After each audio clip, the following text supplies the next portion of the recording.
is 1824. The harbor lies quiet at dusk, though quiet in a harbor is never truly silence. Even as the sun melts into a bruised horizon, the distant groan of a ship's mast echoes. Ropes creak under strain, gulls shriek overhead, and the tide slaps against wooden pilings. It is in this shifting chorus of sea and industry that your life as a harbor lamplighter begins. You are not a wealthy merchant, nor a captain commanding respect from sailors. You are not a dockside official with a feathered hat and stern authority. You are something far simpler, yet essential, the one who tends the light. When you rise in the early evening, there is no rush, no fanfare. You button your rough wool coat against the evening chill and lace your boots still stiff with salt from yesterday's walk along the piers. You carry with you the same tools night after night, a long pole with an iron hook at one end, a ladder slung across your back, and a brass oil can that has dented from years of use. These are humble things, but they are the keys to your craft. The harbor depends on the small glass lanterns fixed along the edge of the pier, mounted high upon posts like patient sentinels. They are not grand like the great lighthouse further out on the headland, but without them the harbor itself would drown in darkness. Ships inching into dock would misjudge their way. Dock workers unloading barrels at night would stumble, ropes would tangle, and accidents would multiply. A single misstep on a slippery plank could send a man into the black water, never to return. Your lights are the small guardians against such fates. You arrive at the first lamp just as the sky tips into shadow. The glass is smudged from salt spray, its brass frame dull. You place the ladder against the post and climb, each rung creaking beneath your boots. The scent greets you before the flame does, a faint mixture of old whale oil and soot, the lingering perfume of last night's effort. With a practiced motion, you unhook the metal latch and swing open the lamp's little door. Inside, the wick sits dry and curled like a sleeping caterpillar. You reach for your oil can, tilting it with care. A dark trickle falls into the reservoir, glistening in the last scraps of daylight. It has taken you months of labor to master the right amount. Too much oil and the flame sputters. Too little and it burns out before midnight. When the wick is soaked just enough, you strike your flint and steel. A spark leaps, then another. At last the wick catches, a fragile orange glow blooming within the glass chamber. The flame wavers, then steadies, licking upward with purpose. As you shut the door and climb down, the lantern takes on its role, casting a warm halo onto the dock below. That is one done. Dozens more await. You move steadily, post to post, light to light. With each lantern lit, the harbor shifts. What was moments ago a threatening dusk transforms into a place navigable and alive. A fisherman hurrying home nods to you as your flame reaches his path. Dockhands unloading salted cod pause to stretch their backs and grin, grateful for the glow that allows them to see their ropes. You are no hero, but you are noticed. Yet not all is simple in your trade. Oil is costly, and the harbor master who employs you does not always provide enough. Some nights you are forced to ration, stretching thin your allotment. You have learned tricks trimming wicks shorter, angling lamps to catch more breeze so the flame dances brighter, but it is never certain. A strong wind can undo an hour's work in seconds, extinguishing half your line of lamps before you finish the last. Then you must go back, relight, retrim, reseal. Some nights you do this in rain that soaks your wool coat through to the bone, your fingers stiff and numb, and yet there is something unshakably proud in the labor. You walk the length of the harbor, your lantern slowly blooming like a necklace of fire across the water's edge. By the time the last one flickers to life, the harbor has transformed. What once was a dangerous dark is now a living corridor of light, reflected in the black ripples of the tide. As the evening deepens, you pause at the far end of the pier to look back at your work. The lamps stretch behind you, evenly spaced, a line of steady guardians. Beyond them, the town itself stirs, with candles burning in windows and the distant hum of taverns filling with sailors. But it is your lamps that hold the harbor together, that reassure both captain and commoner alike. Your job does not end with the lighting. Through the night you remain watchful. A lamp might gutter from a sudden gust or fail entirely if a wick burns too quickly. You patrol, cloak drawn tight, boots clattering against planks slick with sea spray. Every now and then you pause to hear the harbor's breath, the thud of cargo, the call of night workers, the splash of fish beneath the surface. You are both part of it and apart from it, a silent guardian with no glory but much responsibility. There are nights, too, when the harbor feels haunted. Fog rolls in from the sea, thick and blinding. The lamps you lit only minutes before dissolve into pale halos, their light smothered in the mist. You can barely see a few steps ahead, and yet you must trust that your flames still burn, guiding unseen sailors safely to the dock. Some whisper that ghosts walk the piers on nights like these, sailors who drowned long ago, following the glow of your lamps as though they were stars.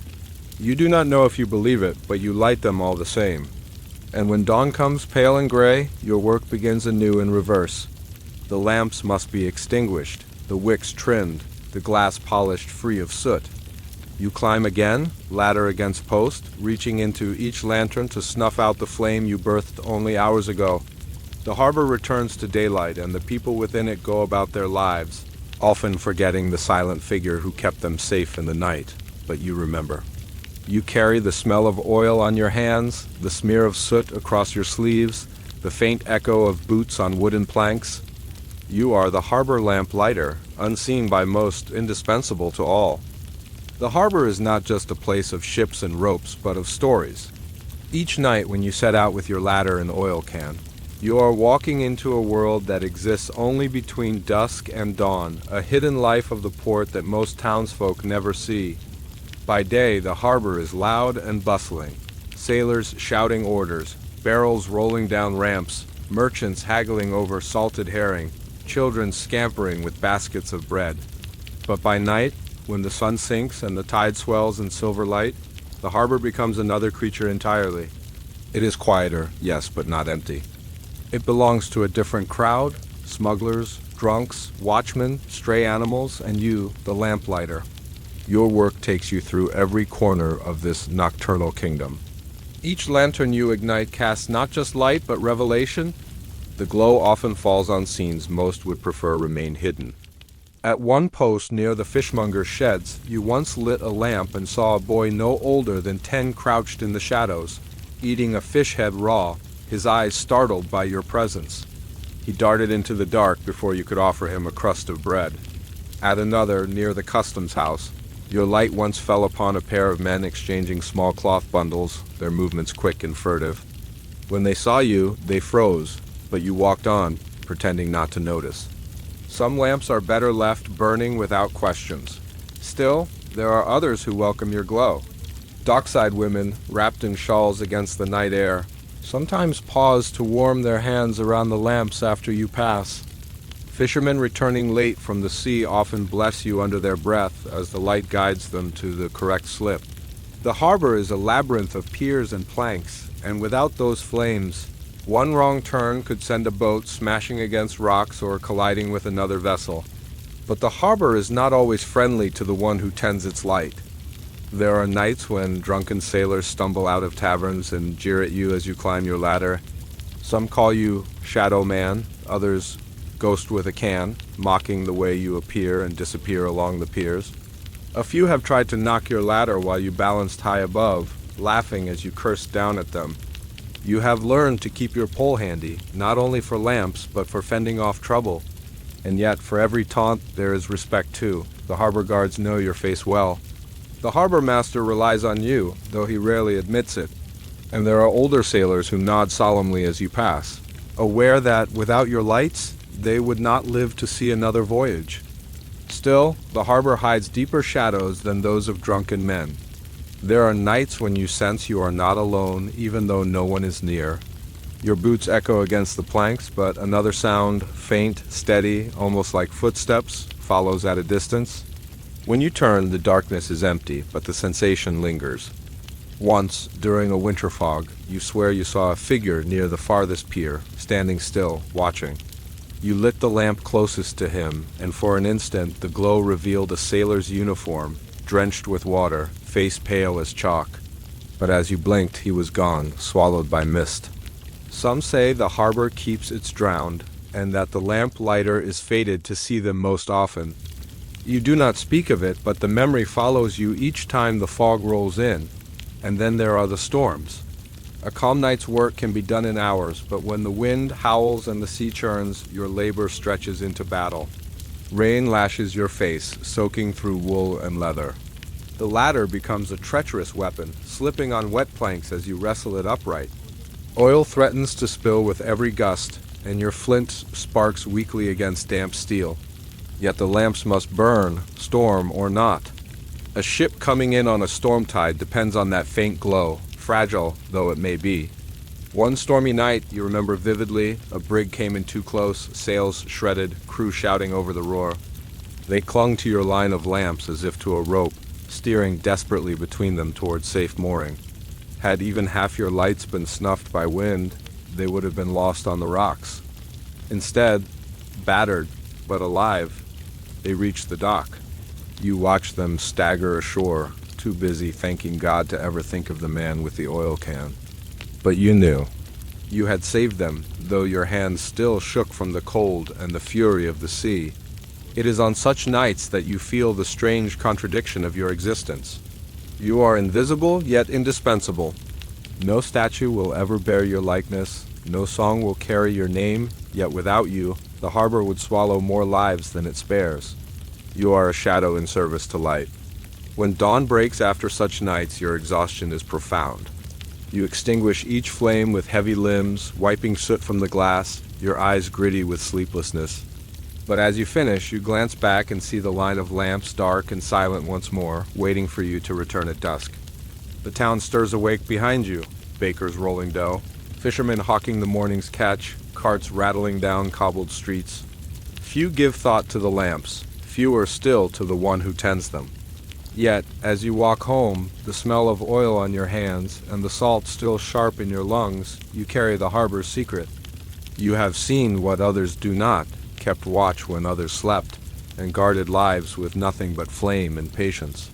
You are the lamplighter, and the harbor's shadows are yours. Every profession, no matter how humble, carries its burden. For the harbor lamplighter, it is not simply the climb of ladders or the endless battle with wind and rain. The true weight lies in the oil itself, the lifeblood of your lamps, the invisible chain that binds your work to forces far larger than you. Oil is everything.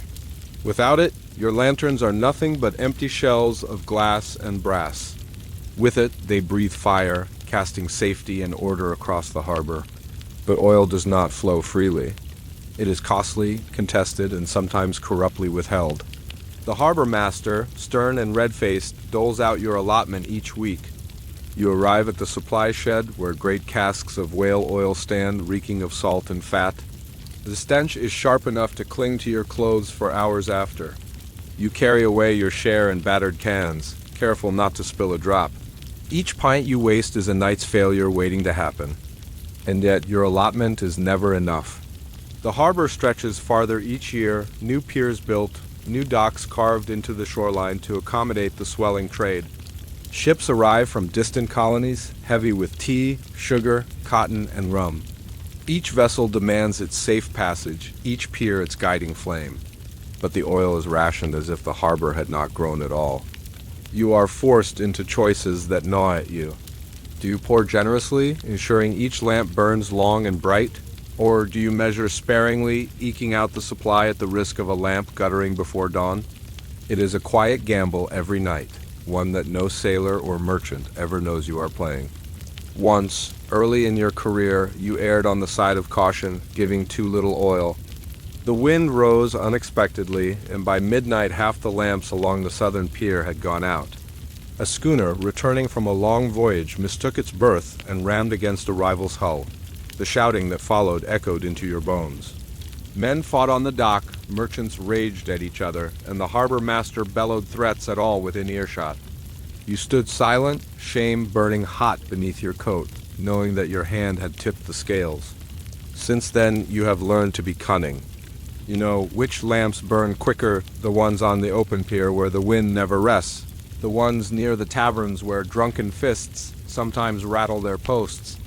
You know which can be spared a little, the sheltered lamps that burn steady even with a half measure. Your mind keeps a map of the harbor's appetite, an unseen ledger of flame and fuel. But the oil itself carries a darker history. Whale oil, thick and golden, comes from creatures dragged out of the deep by whalers who risk death with every voyage. Men sail for months into cold waters, hunt with barbed harpoons, and boil blubber in great iron pots until the sea stinks of death. Many never return, swallowed by storms or crushed beneath a flailing leviathan's tail.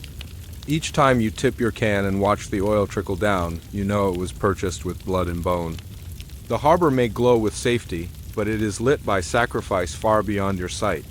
There are whispers, too, of cheaper oils rendered from cattle or mixed with turpentine being smuggled into casks and sold to the harbor master at inflated prices. Such oils burn foul, leaving soot that cakes the glass and wicks that choke in hours. On nights when a lamp sputters black smoke instead of clean light, you suspect you've been given such diluted stock, but you have no voice in such matters. You are the lamplighter, not the merchant, not the master. You make do with what you are given, and yet you begin to realize that oil is not only the burden of your work, but its secret power. For though you are a lowly laborer, you alone decide how it is poured. Each night, as you tilt your can, you shape the harbor's fate. A full measure might save a ship. A stingy one might doom it. No merchant knows which lamps are thriving and which are starving but you. It is a quiet authority, invisible but real. You wield it in silence, never boasting but always aware. The townsfolk sometimes grumble at the cost of oil. They complain of taxes, of merchants raising prices to cover the expense of imports, of the whaling fleets demanding more ships and more men.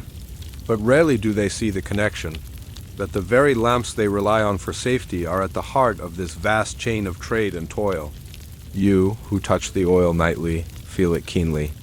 You are linked by your brass can to whalers in the Arctic seas, to merchants in London counting coins, to shipbuilders hammering new hulls on distant shores.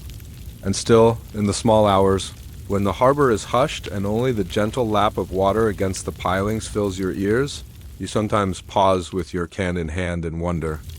All this weight of oil, of trade, of flame, rests on the shoulders of a man no one notices. Your footsteps are erased by morning, your face forgotten by day.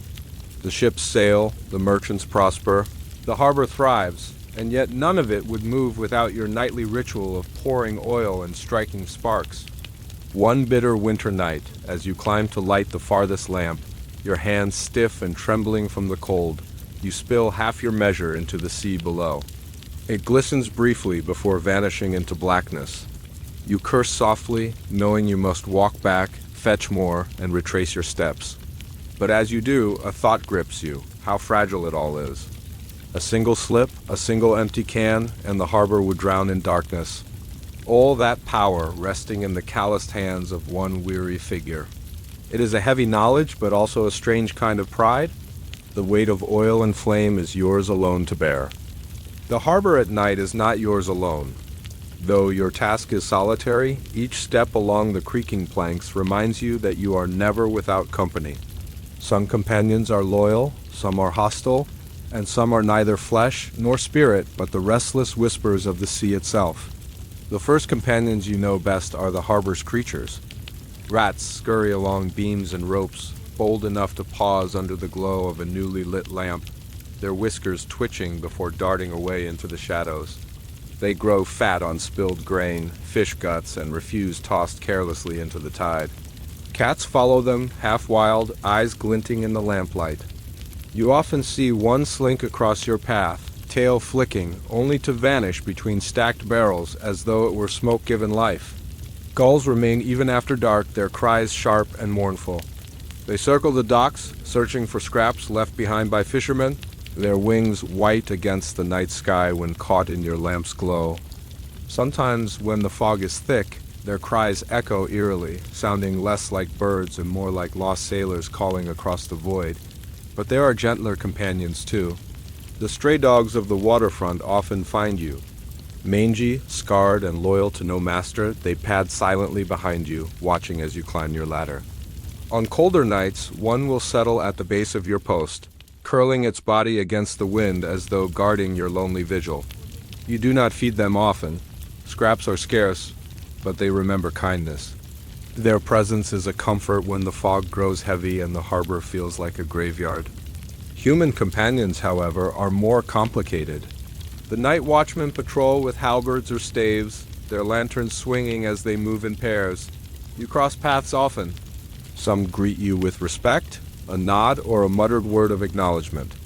They know your work makes their own easier. A lit harbor is easier to guard. Others scowl suspicious, treating you as little more than another vagrant haunting the docks. It depends on the man and on his mood. Then there are the sailors who linger too long ashore. Many are drunk, staggering out of taverns with laughter that carries across the still water.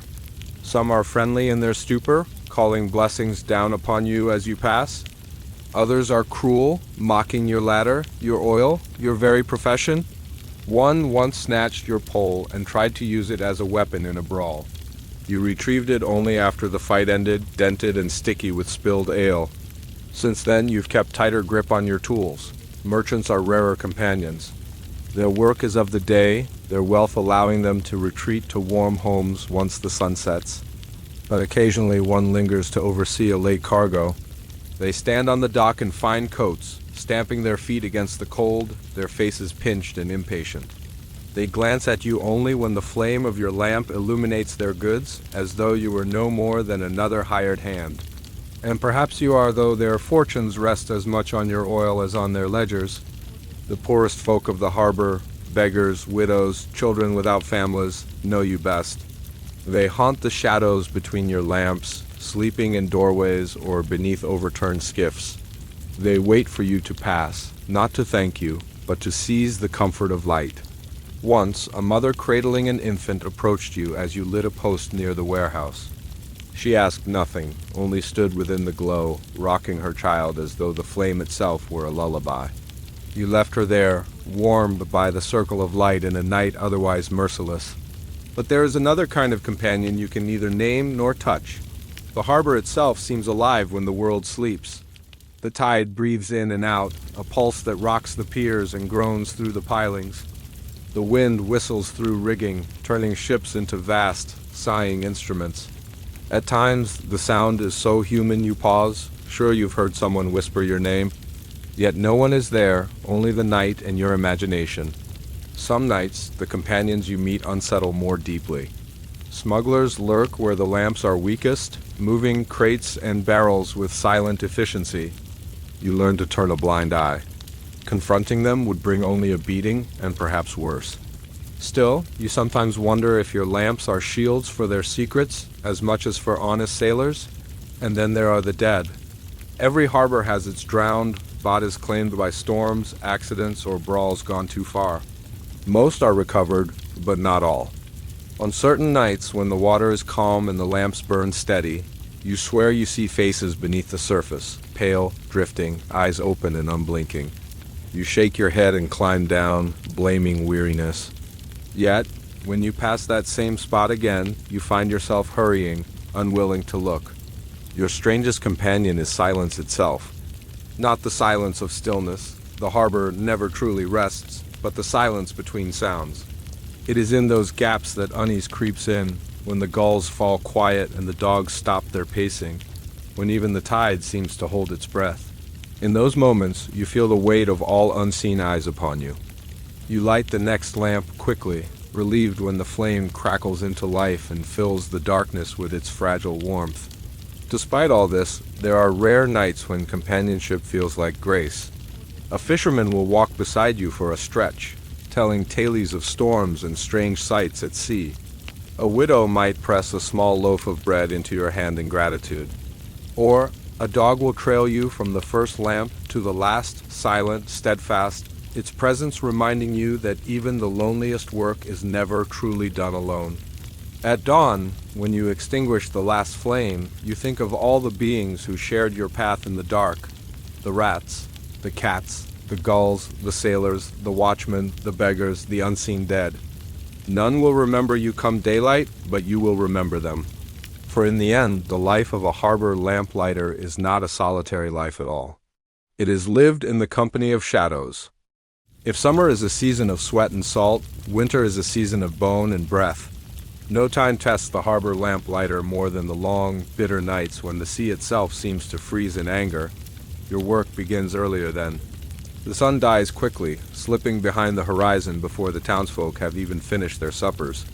The sky turns iron gray, the gulls vanish inland, and the first breath of frost stiffens the ropes along the docks. You step out into a harbor that is already shivering, your oil can colder in your hands than steel. The lamps, too, suffer the season. Glass panes frost at the edges, and the hinges on the brass doors stiffen until you must hammer them open with the butt of your pole. Wicks grow brittle in the cold, snapping like twigs if handled too roughly. Oil thickens sluggish as tar, refusing to pour cleanly. Some nights you curse as the flame catches, sputters, and dies before you can coax it into life. On those nights, your breath fills the glass faster than the fire. The harbor itself transforms. Water darkens to a near black mirror, its surface broken by shards of ice drifting down from a priver. Ships moored too long groan as their hulls rub against frozen crust. The planks of the piers grow slick, each step a gamble. More than once, you have slipped while carrying your ladder, the world tilting beneath you, the sea reaching hungrily for your fall. You have learned to move slower, boots heavy with layers of rags, grip tight, knees bent. But even caution cannot erase the risk. And still, the lamps must be lit. Winter is also when the harbor feels most abandoned. Merchants cut their voyages short, captains wary of storms and ice. The taverns remain full, but the piers empty sooner, fewer workers braving the cold. Some nights you walk whole stretches alone, the silence broken only by the crunch of frost beneath your boots. In such moments, your flame feels like the last warm thing in the world. Yet winter is not without its strange beauty. When the air is sharp and dry, the lamps burn with a steadiness unmatched in summer. Their halos glow against the frozen air, bright and crystalline, reflecting off snow-dusted planks. The harbor, lit by your hand, looks almost enchanted, each lamp a jewel strung across the water. Sailors returning late often gasp at the sight, mistaking it for a festival when it is only your ordinary toil. There are practical dangers, too. Fires grow hungrier in the cold. Oil burns faster as though desperate to fight the chill, and you must pour more than in any other season. Supplies dwindle quicker, and the harbor master's stinginess cuts deeper. Once, in the heart of winter, your can ran dry before you had lit the last 5 lamps. You stood helpless at the farthest pier, the sea black before you, and cursed the cold that makes everything consume more than it should. You trudged back through snow, fetched another can, and walked the whole length again, knowing no one would thank you. The cold also gnaws at your body. Fingers crack and bleed from the constant exposure, nails blackened by frostbite. Your breath freezes into your beard, stiffening it into icicles that tug painfully at your skin. Some nights you cannot feel your toes at all, and you wonder if you will lose them before spring. The townsfolk bundle in furs and sit by roaring hearths, but you are chained to the docks by duty, your warmth no more than the flicker of the flames you tend. Yet winter has its companions too, though they are stranger than in other seasons. You see fewer rats, more foxes, slinking down from the hills in search of scraps. Dogs grow gaunter, hungrier, their eyes reflecting the lamps with feral brightness. Sometimes wolves prowl the outskirts of the town, their howls mingling with the crash of icy waves.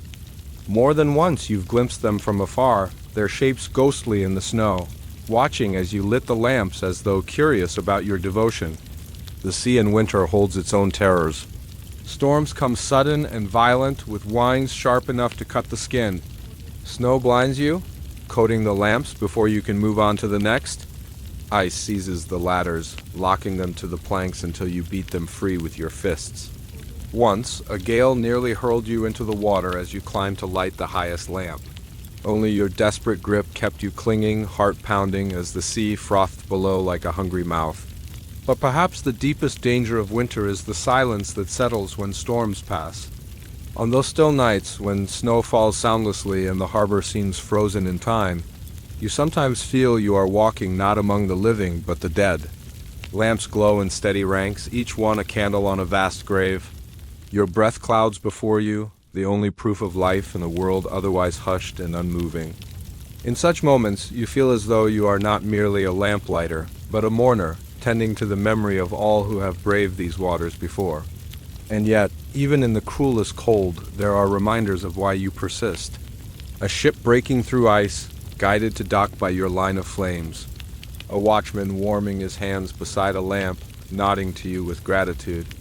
A child pressing her face against a frosted window, watching your glow ripple across the harbor like a trail of stars. Winter tests you, reshapes you, chisels away at your body and spirit. But when you endure it, you are stronger for the rest of the year. You learn to master not just the lamps, but yourself, to fight through numbness, through fear, through the temptation to leave the lamps dark and flee to warmth. By the time spring returns, the harbor will thaw, the gulls will return, the piers will bustle once more. But you will remember the nights of biting frost, the lamps that froze in your hands, and the silence of a harbor sealed in ice. And you will know that in those months you carried not just light, but life itself, through the darkest nights of the year. You are the lamplighter, and winter bows to no one except the flame. The sea was never a friend. It was a shifting, restless beast that swallowed men whole, pulled ships apart, and laughed with waves as it tore down what humans dared to build. You learned this early in life. Every man in the harbor knew it. Every woman who waited at home for her husband or son knew it. And as a lamplighter, you had a peculiar role in this endless struggle. You did not fight the sea with nets or ropes or sails, you fought it with light. One mistake, and the beast would take another victim. There was a night when the storm came with such suddenness that the entire town seemed caught off guard. The wind rose without warning, clouds rolled in like a fist, and within minutes rain lashed down, sharp as needles. The harbor had always been noisy, the shouting of sailors, the barking of dogs, the creaking of masts, but on that night, all other sounds were drowned in the roar of the storm. Your lamps flickered desperately. Some leaned under the force of the wind, their glass rattling against iron casings. You held your hood against the driving rain and climbed the slick posts with trembling fingers, forcing the oil to feed each flame before the storm's breath snuffed it out. Every time a lamp went dark, you felt it in your chest, as if a part of your own strength had been extinguished. Every time you coaxed one back into flame, you felt a rush of triumph, as if you had struck the sea itself. But that night, it was not only the sea you feared. The tide had turned vicious, higher than usual, threatening to flood the lower docks. You saw the silhouettes of men struggling with ropes, trying to secure vessels that bucked like frightened animals. A fishing boat, caught unmoored, was being dragged further out, its lantern swinging wildly in the storm. The cries of its crew were faint, but you heard them desperate, panicked, begging, and that was when it struck you. The only chance they had of finding their way back through the chaos was your lamps. The flame you guarded was not just a flame. It was a voice in the storm, a compass when compasses failed, a stubborn refusal to let the sea devour everything in its reach. If your lamps faltered now, the boat would vanish into the blackness, dragged into the maw of the waves, lost forever. So you fought harder. You braced yourself against the poles, shielded the flames with your own body, poured oil until your hands slipped. The smoke burned your throat, the rain drenched you to the bone, but still you moved from lamp to lamp. Each one was an answer to the sea's hunger, a declaration that it could not have them, not tonight. Hours passed before the storm relented. The harbor was scarred, ropes broken, boats cracked, water pooled across the planks. But the lamps stood, glowing defiantly, survivors of the battle.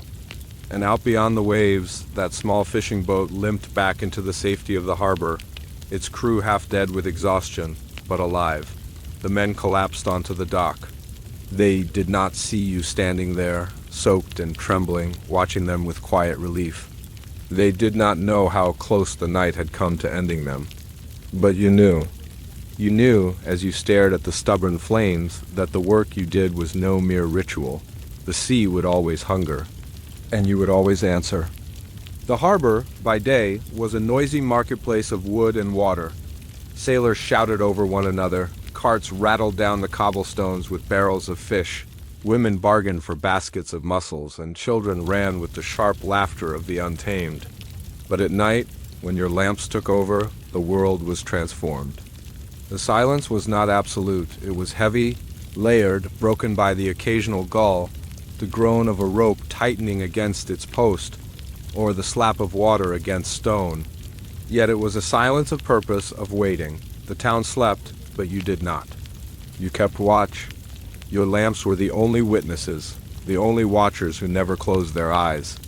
Each one glowed in its post like a sentinel.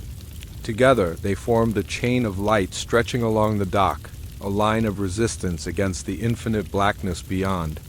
Ships approached like shadows, their masts swaying like skeletal fingers, their hulls heavy with silence. To them, the lamps were not mere decorations, they were promises. They whispered, "Here is safety, here is land. You are not lost." There were nights when you felt that the lamps were alive, each flame a guardian spirit bound to its post. When the wind shifted, they bent together like heads in council. When a ship approached, they burned brighter, as if whispering to one another, "This one returns home. This one finds land again." But what struck you most was how the sailors looked at the lamps. You had seen hardened men, faces scarred by storms and fights, tremble like children at the sight of a single flame waiting for them on the horizon. They would mutter prayers, some to God, some to nameless spirits of sea and fire. They would weep when the dock's glow touched their faces, not from fear but from relief, as though they had been welcomed back from the jaws of death. And you stood in the shadows, unseen. You were the keeper of those silent watchers, the hand that fed their flames. No one thought of the lamplighter. They thought of the lamps. It did not matter. You came to accept that your life would be measured not in thanks, but in quiet victories. The safe return of a vessel, the glow on the water's edge, the hush of a town that slept in peace, trusting the guardians of the night. But every watcher carries its own shadow. There were times when ships did not return, when a flame burned faithfully and yet no vessel ever found it. In those moments, the lamps seemed like mourners rather than guides. They burned anyway, stubborn, indifferent to human grief. One winter's night, you stood at the edge of the dock, staring out at the horizon. A merchant vessel was overdue 3 days late, and whispers had begun in the taverns. Wives and mothers came to the harbor at dusk, searching the horizon for sails that never appeared. Your lamps flickered in the cold wind, their glow stretching across the black water. You could not help but imagine the missing ship, drifting somewhere in the vast nothingness. Perhaps it had been broken on the rocks. Perhaps it lay at the bottom of the sea, its crew frozen into silence. Or perhaps, though this was worse, it still floated, lost in the dark, waiting for a light it could never find. The lamps did not care. They kept burning as if mocking the futility of hope. And yet, when dawn came and the sea was still empty, you climbed the posts again, trimming wicks, feeding oil, refusing to let them die. Because even if the lost never returned, the living still needed their guardians. That was your life, to keep watch with the silent flames, to stand between despair and hope, to light the way for those who might yet come home. The sea devoured, the wind howled, the years passed, but the lamps never stopped watching, and neither did you. Every night began with the same ritual, though it never lost its weight. You carried the heavy ring of iron keys at your belt, each one marked with a notch, each belonging to a lamp post along the harbor. They clinked as you walked, their sound sharp in the quiet, like a song only you could hear. To others, they were scraps of iron. To you, they were the skeleton of the harbor itself. Without those keys, the lamps remained locked, the flames imprisoned in glass. With them, you commanded the night. At dusk, when the sky bruised with purple and orange, you made your rounds. Children sometimes followed you for a few steps, curious, but they soon ran off, chasing games while their parents called them home. Sailors watched you with nods, some respectful, some indifferent, but all knowing in their bones that their lives depended on your small task. You would unlock each lamp, open the iron hatch, trim the wick if it had burned ragged, pour the oil with steady hands, and set the flame alive. Some lamps resisted, coughing with smoke before steadying into a glow. Others sprang eagerly into life, as though they had been waiting for you. The first time you ever carried the keys, you remember trembling. The harbor master had pressed them into your hand, the iron biting into your palm with cold weight. "Don't lose them," he had said, voice grave.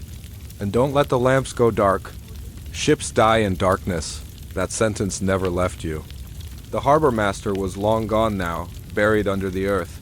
Yet the words lived on each night you walked with the keys at your side. There were nights when you felt the weight more than usual. When the storm clouds gathered on the horizon, when the waves rattled against the pier, when sailors muttered of ill omens, you would feel the keys as though they were chains, binding you not just to your duty, but to the fates of every soul who relied on the light. One slip, one missed lamp, and you might condemn a ship to wreckage. It was not fair, perhaps, that so much could rest on such a small act, but life was rarely fair. And so you walked, night after night, the keeper of fire, the bearer of keys. You began to notice things others did not. Which lamps burned quicker, demanding more oil, which glass panes fogged with soot and needed cleaning, which poles leaned dangerously in the wind, and which bolts had loosened under the salt air. You knew the harbor as a doctor knows the veins of a patient. Every lamp had its own rhythm, its own needs, and you tended them like children. Some nights, when the moon was hidden, the harbor felt like another world entirely. You alone moved between shadows and fire, unlocking and relocking the lamps, whispering almost to yourself, "Live, burn, guide them home." It was not prayer, not exactly, but something close. Yet the burden was heavier when a ship went missing. The wives and mothers would gather at the dock, their faces pale in the lamp glow. They would look out at the sea as though staring could summon the vessel back. And you keys hanging silent at your side would feel their eyes flicker to you. They never spoke it aloud, but you could hear the unspoken thought. Were the lamps lit? Did you fail them? You never answered because the answer did not matter. The sea had its own appetite, and even the brightest flame could not always deny it. But still, the weight of the keys pressed harder into your side on such nights, reminding you that as long as you lived, the harbor could never be left unlit. There was a saying among old sailors, "A harbor without lamps is a grave without a marker." You carried that truth every evening when you unlocked the night. For the world may have forgotten the names of the lamplighter's, but the lamps themselves remembered. And so did the sea. There are nights when the harbor seems determined to test your very soul. The wind slices sharper than a sailor's knife, and rain lashes against the pier, freezing before it hits. The oil thickens in your hands, sluggish and stubborn, threatening to drip too slowly to feed the wicks. But the lamps must burn. They cannot be extinguished. They are not yours to kill, not even when your own strength is exhausted. Sometimes it feels as if the lamps have their own will. They flare with sudden brightness, defying wind and rain, almost laughing at your fear. You remember one night in particular when a gale came from the north with a ferocity that seemed unnatural. You climbed the posts one by one, wind tugging at your coat, water stinging your face. The lamps flickered, sputtered, and refused to stay lit. You cursed aloud, striking flint and pouring oil, but still they danced wildly, as if challenging the storm itself. And yet, when you persisted, they burned steadily. Bright halos cut through the black, tracing a path across the docks. The ships at sea, tossed like toys on the waves, saw them and steered toward safety. You felt a surge of triumph, though your bones ached and your hands were raw. That night you realized something you had always known but never named. The lamps were alive.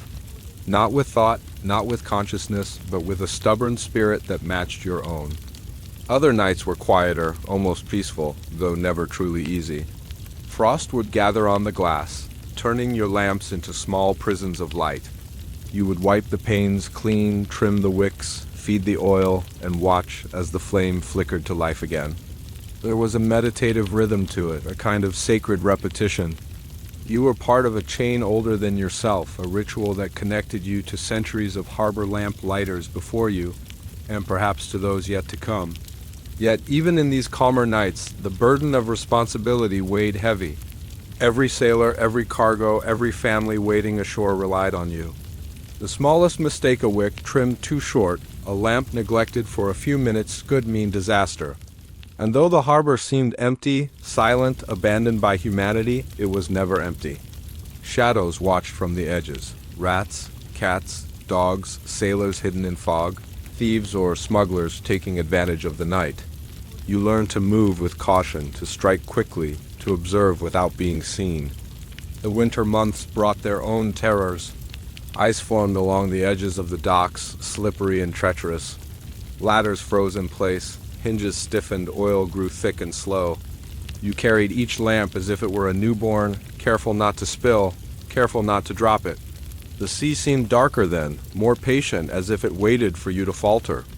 And yet you did not falter. You pressed on, hands numb, body trembling, feeding flame after flame, knowing the stakes with a clarity that never left you. Some nights you encountered ghostly shapes on the water, ships that had been lost long ago, drifting silently, masts splintered, sails torn. You could not be sure if it was imagination or if the spirits of those lost vessels were watching, waiting for the lamps to guide them home. Sometimes you thought you heard voices in the wind, faint cries of sailors who had never returned.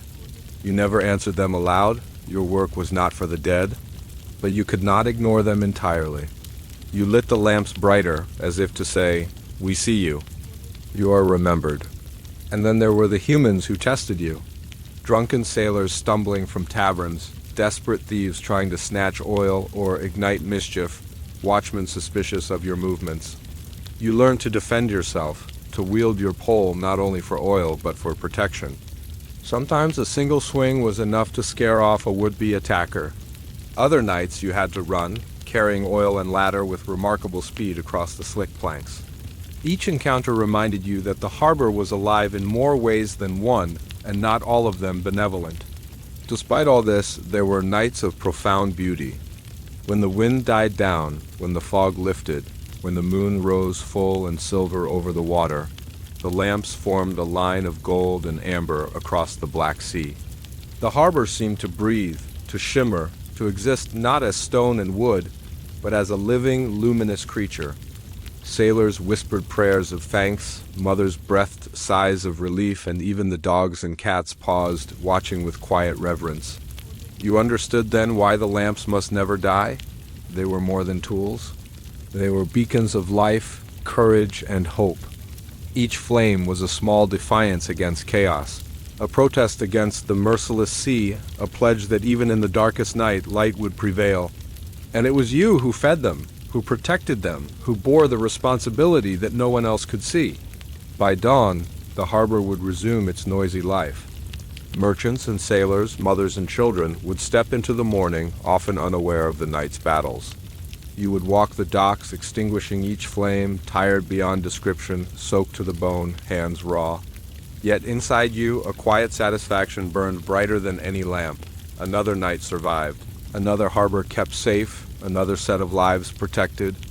And in the shadows, as the first carts rumbled down the cobbled streets, you carried on silently, knowing the fires that refused to die were yours to guard tonight and every night to come. There is a rhythm to the harbor that only the lamplighter truly knows. By day, it is a cacophony of voices, cartwheels, and the slap of water against wood. By night, it transforms into a world of shadows, smoke, and flame. And it is in the smoke that the secrets of the harbor often reveal themselves. Every flame exhales its own small cloud of smoke, curling into the night air, carrying scents of oil, salt, and the unseen things of the docks. You have learned to read it. A flame that sputters too much might mean rain is coming. A blackened wick may signal poor oil or neglect, and a tall steady plume tells you that this lamp at least is content. Smoke is not merely a byproduct, it is a language, a messenger. There are nights when the smoke carries whispers. A bundle of crates, moving without permission, produces a strange curl of odor that tells you smugglers are at work. A late-night visitor, hiding behind barrels or shadowed pilings, leaves a faint trail in the flame smoke that your eyes can follow. You have learned to trust these signs, following the subtle curls of vapor as you navigate the harbor in the dark. One night you spotted a figure moving among the cargo at the far pier. The lamps were dim in that section. A single wind-blown flame threatened to die. You approached silently, keys and oil in hand, smoke twisting around you like a cloak. The figure froze when they saw the glow, but the flame revealed too much. Crates marked with foreign symbols, packages tightly bound, something not meant for the harbor master's ledger. You never spoke. You lit the lamps along that stretch with extra care, allowing the glow to stretch across the figure and watch them disappear into the fog. The lamps recorded the scene for you, their light offering both clarity and concealment. By the time the harbor master arrived the next morning, everything was in order, as if the night itself had been a guardian, preserving the secrets only the lamps and you knew. Smoke, you realized, was both warning and comfort. It carries the scent of danger, yes, but it also masks, softens, and protects. And in the dark, when no other eyes are watching, it becomes a shield for those like you, whose work is invisible yet vital. It is in these quiet, smoky nights that the harbor reveals its deepest truths. The sea's whispers are carried on the wind, tales of storms past, vessels lost, and men and women who disappeared without trace. The smoke dances with these voices, tangling and curling, forming shapes that sometimes look like faces, sometimes like hands reaching from the water, always reminding you that the harbor remembers.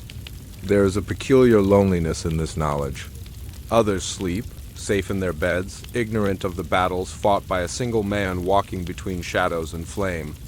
You are never praised, rarely noticed, and yet you bear responsibility for countless lives. The smoke becomes your companion, its swirling patterns offering a strange, ephemeral conversation. You speak to it silently, asking questions it cannot answer, finding comfort in the fact that it listens. And yet, the smoke is not always benign. It can hide threats, mislead, and confuse. One night, thick fog combined with the smoke from your lamps to create a false horizon. A ship misjudged its approach, nearly crashing against a pier. You leapt from post to post, waving your lanterns, cursing the wind, the fog, and the smoke for conspiring together. The vessel finally steered clear, its crew none the wiser to how close they came to disaster, but you knew. And the lamps knew. Sometimes the smoke tells stories even the harbor master does not know. A chimney burning in a distant warehouse, releasing acrid curls into the air. A stray candle lit in a tavern long after closing. The scent of oil stolen, mixed and burned to hide illicit activity. All these secrets mingle in the harbor's night air, and you, the lamplighter, are both witness and guardian. It is a dangerous game, this reading of smoke and flame. One misstep could expose you to angry merchants, thieving sailors, or the harbor master himself. Yet you persist, because the smoke carries the truth that the eye cannot see, the truth that keeps ships safe and families whole. And then there are the moments of magic. When the fog thins, when the wind calms, when the moon shines just right, the smoke of a dozen lamps curls and twists into patterns that seem almost deliberate. You have seen spirals that resemble stars, tendrils that mimic waves, shapes that look like human hands waving to you from across the water. In those fleeting moments, the harbor seems alive, as if acknowledging your work, thanking you silently with every flicker of flame and swirl of smoke. By the time dawn arrives, the smoke dissipates, leaving only the memory of the night's labor. The lamps go out, the secrets fade, and the harbor resumes its ordinary life. But you, who have walked the piers in darkness, who have read the smoke like scripture, know better. Every curl, every shadow, every flicker of flame carries a story. And every story belongs to you, the silent watcher, the keeper of light and smoke. There is a hidden life beneath the harbor, one that most never notice. You have learned to respect it, to move carefully over the boards, to listen to the creaks and groans of the planks as if they speak in a language only the night understands. The water laps against the pilings, dark and restless, carrying secrets that the surface conceals. And you, lamplighter, walk above it all, tracing your path with fire and oil. The underside of the piers is alive. Barnacles cling to the wood like tiny fortresses. Shells rattle against each other in the tide. And fish glide silently through the shadows, their scales catching glints of lamp light above. Sometimes stray rats swim along the edge, daring to chase scraps fallen from the docks. And sometimes, though rarely you see the larger shapes moving beneath the water, the shadowy forms of seals, or perhaps creatures whose names are known only in old sailor tales. Your ladder leans against a post near the edge, and you pause there often, listening. The night carries strange sounds, a muffled splash, a metallic echo from a submerged anchor, a sighing that seems almost human. You have learned to distinguish them.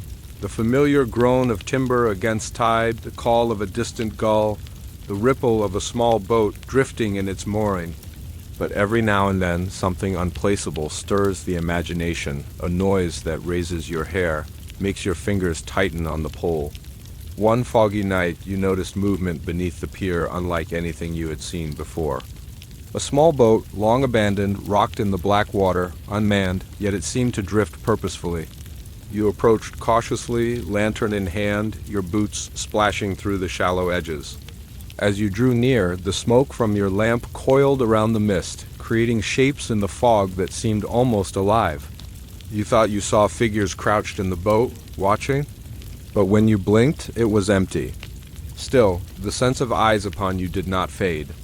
The harbor, you realized, is never truly empty. Beneath the water, within the shadows, and along the planks, there are watchers. Some are benign, curious seals, night birds, wandering rats. Others, however, are unknown and unseen, their motives unknowable. The sea, after all, does not care for the rules of men. It has its own purposes, its own hunger, and it whispers them in ways that only those who stand between night and flame might perceive. Your work keeps you tethered to the surface, but the life below reminds you that nothing exists in isolation. Every lamp you light casts a shadow, every flame flickers in dialogue with the tide. Every movement above stirs the currents beneath. You have come to think of the harbor as a living organism, piers as bones, water as blood, lamps as the heartbeat that sustains it, and you are its pulse. There are nights when this awareness weighs heavily. The more you see, the more you understand, the more you realize how fragile the world is above and below the surface. A single neglected lamp could mean disaster. A misjudged step could send you tumbling into the cold, black water. A storm could drag a boat into the rocks in seconds. And yet, even knowing all this, you do not falter. You climb, you trim, you pour, you ignite. The harbor trusts you, even if no one else does. And then there are the whispers. Not the sounds of the water, but voices carried faintly on the wind. Sometimes sailors speak softly to themselves, reciting prayers or lamenting losses. Sometimes the voices seem older, more distant, as if the harbor itself remembers those who have long since vanished into the waves. You cannot always distinguish memory from imagination, nor do you try. Instead, you let the whispers accompany you, a choir of unseen witnesses to your solitary labor. One night, after a particularly violent storm, you ventured beneath the piers to inspect the supports. Water had risen higher than usual, and the waves had battered the beams, loosening nails and splintering wood. You knelt, lantern held low, smoke curling around your boots, and ran your hands over the pilings. You could feel the history embedded in them, the countless footsteps, the salt, the tears of rain, the echoes of 1,000 nights like this one. And you understood, with sudden clarity, that your role was not just to light the harbor, it was to preserve it. You climbed back to the surface, the ladder slick beneath your boots, and relit the lamps with deliberate care. Each flame burned brighter than before, reflecting your resolve. The harbor would not falter on your watch, not tonight, not ever, and as you stood there, the water calmed once more. Smoke curling lazily into the night air, you felt a strange kinship with the unseen lives beneath the pier. They were a part of your world as much as the lamps and the planks and the ships. The harbor was not yours alone. It belonged to all of its hidden creatures, to the whispers, to the tides, and to you, the silent guardian whose hand ensured that light would always reach across the water. For in the end, you understood this. The life of a harbor lamplighter is not measured in recognition or reward. It is measured in survival, in guidance, in the unseen hands that steer vessels home, in the shadows beneath the pier that watch and wait. And as long as you remain vigilant, as long as you tend to the flame, the harbor and all who depend on it will endure. There are nights when the harbor disappears entirely. Not into darkness, for the lamps burn faithfully, but into a fog so thick it seems to devour everything. You step out onto the pier and the world ends a few feet from your boots.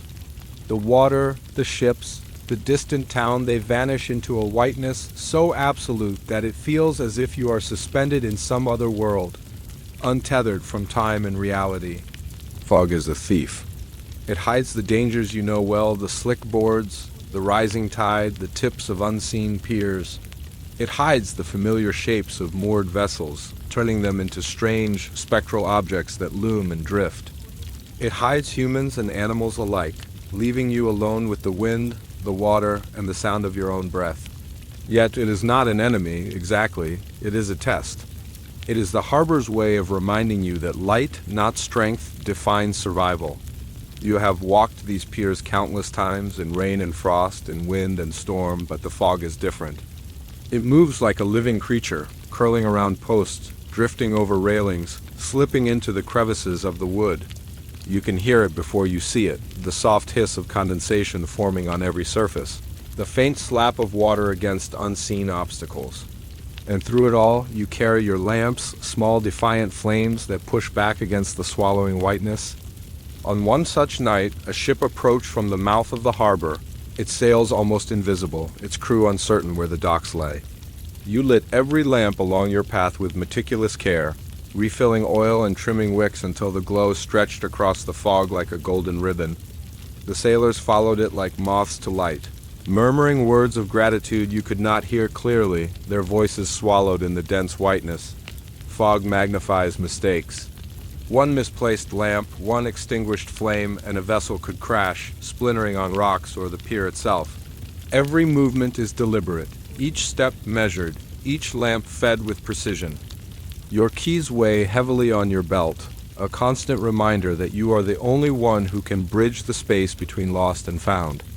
The lamps are your fingers reaching through the mist, your voice calling to those at sea, this way to safety, yet fog has a way of playing tricks.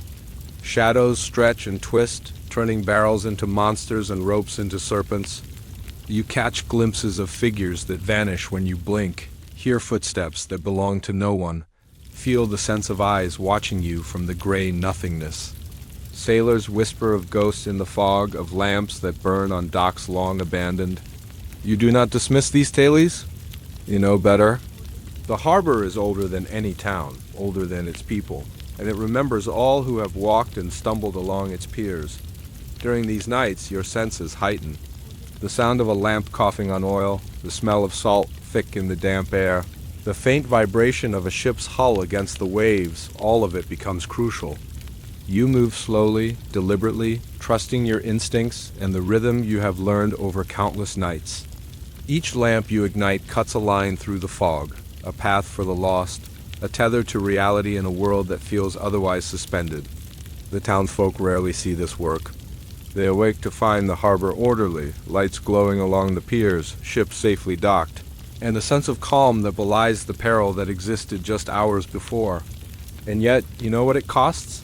The exhaustion, the numb fingers, the constant tension that leaves your muscles tight and your mind alert. The fog tests more than skill, it tests endurance, patience, and resolve. There is a beauty, too, in these nights. The lamps cast halos in the mist, expanding into ghostly orbs that hover like spirits. The water below reflects these circles, and for a moment the world seems ethereal, as if the harbor has been transformed into a cathedral of light and smoke. You pause often, taking in the scene, allowing yourself a rare moment of awe. It is the kind of sight that reminds you why, despite the danger and solitude, you have chosen this life. But fog is unforgiving. A single lapse in concentration can turn awe into disaster. A sailor too trusting of the light may misjudge distance. A lamp neglected for even a few moments may sputter and die. You have learned to fight against both complacency and fear, holding the flame as fiercely as any sword, letting it guide not only the ships but yourself through the uncertainty. By the end of the night, when the fog finally begins to lift and the first hints of dawn color the horizon, the harbor returns to the familiar shapes of wood and water, masts and ropes. The world breathes again. Lamps are extinguished, oil is stored, and the keys are hung at your belt, still warm from the night's labor. You stand quietly, looking out at the sea that has tested you yet again, and understand that for every night of fog, you have held back chaos with nothing but fire and patience. The harbor is alive, older than anyone remembers, and in the fog it whispers its secrets. You have learned to listen. You have learned to act. You have learned that the smallest flame, held with care and determination, can withstand the weight of the world and the swallowing void. And so, as the sun rises and the town stirs, you take a final breath of the lingering mist, feeling the night's work settle into your bones, knowing that the fog will return and the lamps will call and you will answer always. Night falls differently on the harbor than anywhere else. In the town, lights flare warmly through windows, fires crackle in hearths, and laughter drifts from taverns. But on the docks, shadows stretch long and unyielding, cast by masts, barrels, and the faint, trembling glow of your lamps. You have learned to read these shadows as carefully as the flames themselves. They hold information, warnings, and sometimes strange stories of nights past. Walking along the piers, you notice how shadows lengthen toward the water, touching the dark reflections of moored vessels like ghostly fingers. You understand that a shadow is never simply a shadow. It is a record of presence, a testament to what stands in the light and what lurks at the edge. Rats, drifting debris, low-hanging ropesaw are captured in the harbor's long shadows.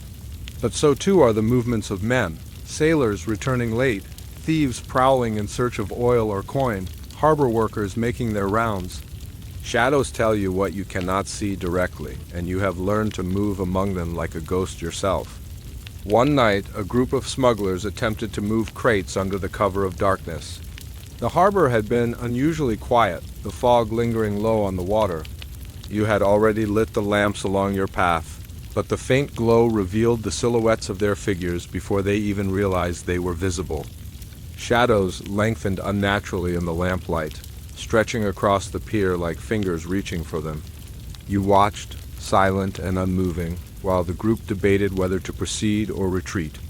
Eventually, they chose caution and slipped back into the mist, leaving their stolen goods behind. The lamps had revealed more than you could have with words, more than the harbor master could see without the eyes of someone who walks in shadow. Shadows also have a way of whispering history. Sometimes you see shapes that resemble figures from long ago, sailors or dock workers who no longer walk these piers. Their outlines flicker with the wind, their presence almost believable in the flickering lamplight.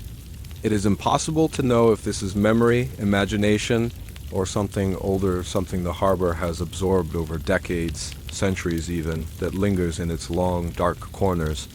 You walk among them without fear, feeling that your role is partly to bear witness. Your footsteps join the rhythm of those who came before, and the lamp's flames acknowledge you as part of this ongoing story. Yet shadows can be dangerous. Misread, they can mislead, creating false paths or illusions. One stormy night, you nearly mistook a rope shadow for a gap in the pier, and a misstep could have thrown you into the icy water. But experience has taught you to trust your senses, to measure distance, and to observe carefully. The harbor is deceptive by nature. It hides its threats in plain sight and rewards those who move with patience and caution. There is also a poetry to these shadows. When the wind is calm and the fog lifts, the long shapes stretch toward the water like a procession, reflecting the lamp's glow in golden lines across the rippling surface. The harbor seems alive, as if acknowledging your labor, as if the shadows themselves are bowing in quiet thanks for your vigilance. You pause sometimes to watch this spectacle, allowing the moment to fill you with a rare and profound sense of peace. For a few minutes, the tension of the night, the cold, the fatigue, all vanish, replaced by the harbor's silent grandeur. But peace is always temporary. The sea waits beyond the horizon, dark and restless. A sudden gust can topple a lamp, a passing ship can create waves that sweep debris across the pier, and shadows can merge with the night to hide dangers that lurk just beyond your reach. The harbor demands constant attention, and you provide it, keys jingling, oil in hand, eyes scanning every dark corner for movement, every reflection for signs of life or peril. It is in these moments that you understand the true weight of your duty. The lamps and shadows together form a network of guidance and warning. One without the other would be meaningless. and you are the linchpin, moving among both with skill and devotion. The sailors trust the lamps to guide them, the town trusts the harbor to keep them safe. And the unseen watchers of the night, the creatures beneath the pier, the restless spirits of the lost, acknowledge your presence in ways that you cannot explain. You have learned that this work requires more than physical endurance. It demands patience, perception, and a deep respect for the hidden life of the harbor. You are, in essence, a mediator between worlds, the known and unknown, light and shadow, safety and danger. Without your vigilance, one could not exist without the other. By the time dawn begins to break, the shadows recede, merging with the morning light. Lamps are extinguished, oil stored, keys hung carefully. The harbor returns to its daytime rhythm, alive with sound, commerce, and human presence, while the long shadows of night remain only in memory. Yet you carry them with you, imprinted on your mind and body, reminders of the hidden forces that make your work essential. And so, night after night, lamp after lamp, shadow after shadow, you walk the piers, steadfast and silent. You are the keeper of light, the witness to darkness, and the guardian of the harbor's secrets. Without you, the shadows would dominate. Without you, the lamps would fail. Without you, the harbor itself would be at risk. In this quiet understanding, you find purpose. In this tireless vigilance, you find identity. And as the sun rises, gilding the water in warm gold, you prepare for the next night, knowing that shadows will return, that lamps will demand your care, and that the harbor's long secret history will continue to unfold beneath your steady watch. Some nights, the harbor speaks in ways that no human voice can replicate. It is not through the clatter of the docks or the shouts of sailors, nor through the hum of distant town activity. It speaks in whispers carried on the wind, in the rhythm of waves striking the pilings, in the sighing of the masts, and in the soft crackle of the lamps you tend. These are subtle messages, meant for those who move with care and attention, those who understand the language of water and flame. You first noticed it years ago, on a night when the sea was unusually still. The fog had lifted, and the lamps burned brightly, their flames cutting through the darkness with golden certainty. As you walked the piers, adjusting wicks and filling reservoirs, you thought you heard a voice, soft and fleeting, carried not on the wind, but within the air itself. At first, you dismissed it as imagination, a trick of fatigue and solitude. Yet it persisted, a low susurration that seemed to emanate from the water itself, rising and falling in rhythm with the tide. The whispers were not words in any language you knew. They were patterns, vibrations, sounds that conveyed intent without shape or syntax, a warning of an approaching vessel. A sigh of lament from a ship lost long ago. A gentle encouragement for a lamp that had begun to falter. You could not understand them consciously, but your body and mind absorbed the signals like muscle memory. Slowly, you learned to respond, adjusting flames, resecuring ropes, and guiding ships with gestures and lanterns alone. It is dangerous, this intimacy with the harbor. To mistake a whisper for another can result in disaster. One winter night, a sudden gust of wind had extinguished a lamp near the outer pier. You heard the faintest whisper of disapproval from the water, rising in pitch and urgency. You knew immediately that a ship approached unseen in the darkness, relying solely on your light. You scrambled, striking flint against steel, shaking oil into the wick, praying the flame would catch in time. It did, and the vessel steered safely to its berth, unaware of the invisible guidance it had received. You breathed a quiet sigh of relief, knowing the sea had spoken and you had listened correctly. There are moments when the sea's whispers are not warnings but memories. You sometimes feel the weight of centuries in the harbor's breath. The outlines of old ships appear briefly in the shimmer of moonlight on the water, the silhouettes of sailors long dead reflected in the swells. These visions are fleeting, and you have learned not to reach for them, not to disturb them. Instead, you honor them silently, feeding the lamps as if in homage, lighting the way for ghosts whose journeys never ended. It is in such nights that the harbor teaches patience. You stand alone, listening to the rhythm of waves and whispers, watching the lamps respond to every shift in wind and tide. The work is repetitive, slow, and physically demanding, yet the mind becomes attuned to subtleties invisible to all others. A slight hesitation in a sailor's approach, a ripple against a piling. The minute sputter of a struggling wick, these are all signals, part of a language that is alive and ever-changing. Sometimes the whispers are playful. They tease and shift, leading you toward a lamp that needs attention, only for it to be perfectly fine upon inspection. They draw your attention to the rising tide where no danger lurks, or to a shadow that is merely the reflection of a mast. Yet, even in their mischief, they teach awareness. You learn to read between the signals, to distinguish between jest and warning, and to trust your judgment alongside the harbor's guidance. Other times, the whispers are urgent, almost desperate. A ship drifts too close to the rocks, a rope threatens to break, a lantern begins to falter. You respond instinctively, climbing posts, pouring oil, striking flint, and breathing life into flame after flame. Every decision carries weight, and the harbor acknowledges your skill with subtle cues: a shift in the water, a pause in the wind, the strengthening of a lamp's glow. You have come to understand that the harbor is a living entity. Its consciousness is not human, not reasoning, not moral. It simply exists, and you, in your role, are its agent. The lamps are extensions of its will, the keys the instruments through which it communicates.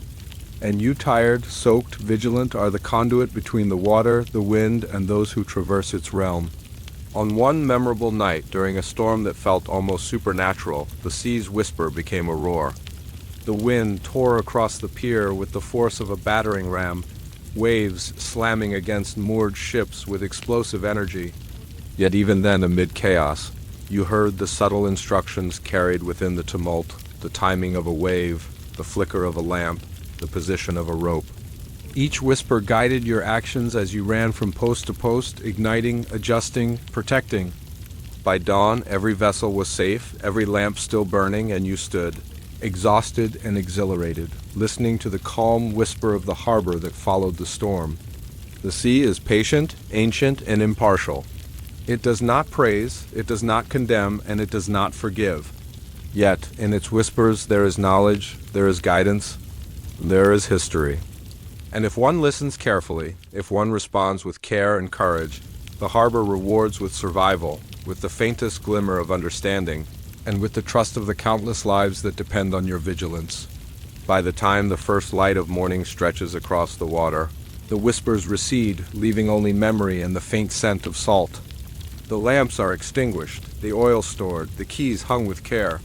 You stand on the pier, listening to the final sighs of the night, feeling the weight of your task settle once more into your bones. The harbor has spoken, you have answered, and the balance has been maintained. You understand this truth better than anyone. The night, the sea, the lamps, and the shadows all converse in ways unseen by the ordinary world. And as long as you are here to listen, to act, and to light the way, the harbor will continue to breathe, whisper, and endure.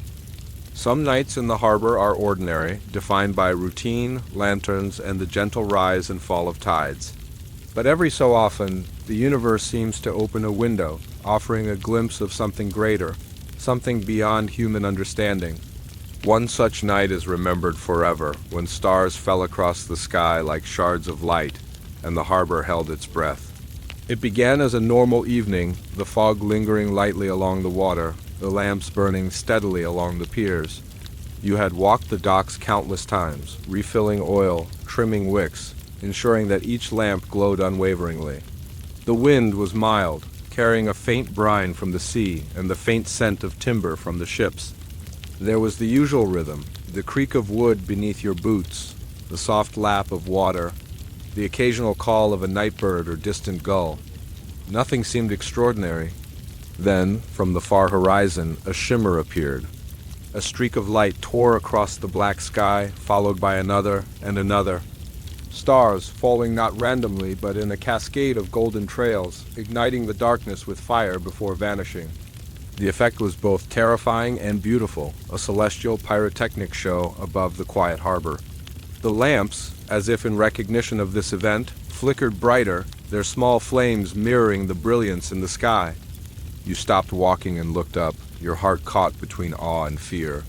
Ships at anchor rocked gently, their crews peering upward, uncertain whether to continue their duties or abandon them to witness the spectacle. The water reflected the falling stars, doubling their brilliance in a shimmering, undulating mirror. For a brief moment, it felt as if the entire world had become a cathedral of light, where every flame, every star, every flicker was sacred, but the harbor is never only beauty. Even as your eyes traced the falling stars, you noticed the dangers beneath. A small boat, anchored poorly, had begun to drift with the tide, its ropes threatening to snap under tension. A lamp on the outer pier struggled against the wind, its flame flickering dangerously. Instinctively, you moved, running from post to post, adjusting, securing, reigniting. Even in the presence of cosmic wonder, the harbor demanded vigilance. As you worked, a strange phenomenon occurred. The falling stars seemed to influence the lamps themselves. Each flame burned with an unusual steadiness, brighter than ever before, as if touched by the falling fire from above. Shadows stretched and twisted in the soft illumination, forming shapes that were almost tangible. Figures walking the piers from centuries past. Sailors who had never returned, children playing along docks long abandoned. You were certain it was imagination, and yet the feeling of presence was undeniable. Somewhere beneath the water, the currents shifted unusually, sending subtle waves against the pilings. Fish leapt higher than normal, and the occasional seal ventured closer to the docks, as if curious about the celestial display above. The night carried a tension, a sense that something larger than life had entered the harbor and that you, the lamplighter, were its witness and mediator. Hours passed in this trance-like vigilance. You alternated between tending lamps, watching the sky, and observing the water. Every streak of light seemed to send a message, subtle yet profound, a reminder of your smallness, and yet your critical role in maintaining order amidst chaos. Each lamp you tended felt alive, connected to the cosmic display, vibrating with energy that you could feel in your fingertips, in your chest, in your weary bones. Other sailors, emboldened by curiosity, ventured toward the piers, their footsteps tentative, their voices hushed. They sought to capture the spectacle, not understanding the unseen hazards of walking near dark water with only the light of your lamps for guidance. You guided them with subtle gestures, directing them away from danger while allowing them to marvel at the falling stars. Your hands, steady despite exhaustion, became both shield and torch, mediating between human wonder and natural peril. And then, as suddenly as it began, the falling stars ceased. The sky returned to its usual deep velvet, punctuated only by the faint, steady glow of distant celestial bodies. The lamps, once again, became the dominant light source, guiding ships, marking hazards, and asserting the quiet authority of your nightly labor. You paused for a moment, letting the stillness of the harbor wash over you. For all its beauty and terror, you realized that the harbor had survived yet another test, that every lamp still burned, every ship remained anchored safely, and every shadow was accounted for. You walked the piers slowly, reflecting on the night's events. The falling stars had reminded you of something fundamental, that the world is vast, unpredictable and beautiful, yet fragile. That even in moments of awe, vigilance is paramount. That your role, seemingly small and invisible, bridges ordinary lives with extraordinary events, keeping chaos at bay, sustaining hope, and preserving life.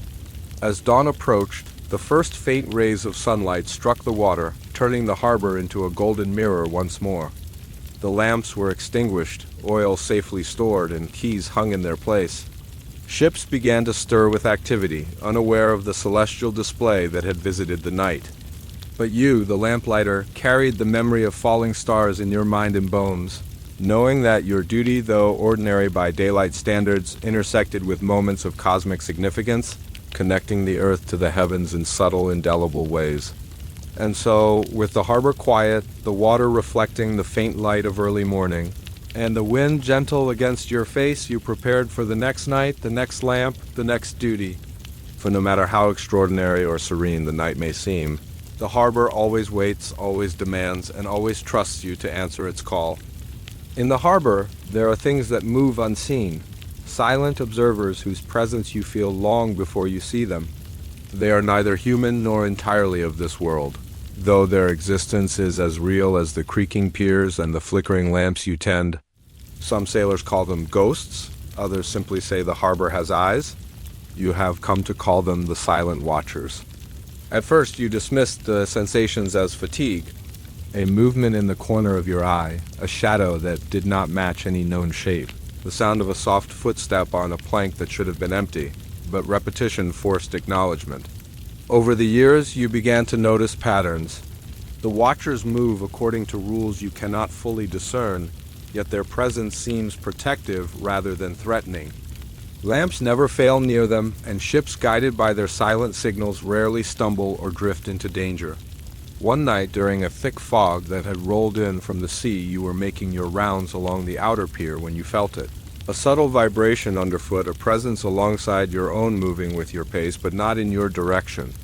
The fog was dense, your lamp's flame a small golden orb that barely pierced the whiteness. You froze, listening, breathing, waiting, and then a shadow detached itself from the mist-tall, indistinct, almost translucent hovering just beyond the lamp's glow. Your heart raced, but fear did not dominate. The watcher did not approach, did not speak, did not make a single sound. Instead, it moved with the rhythm of the pier, pausing as you paused, shifting as you shifted, almost as if it existed to mirror your vigilance. You continued your work cautiously, tending each lamp, adjusting wicks, refilling oil. The watcher followed, never interfering, yet somehow guiding. A rope slack here tightened slightly, a lantern's flame steadied without your touch. The harbor seemed to breathe with its presence. Over time you realized the watchers were not uniform. Some were tall and shadowy, like sailors from long ago. Others were faint, almost mist-like, dissolving into the air if approached too directly.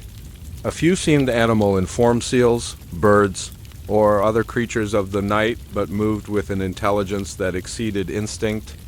They did not interact in human terms, but existed in a symbiotic relationship with the harbor and with you. You have observed their habits.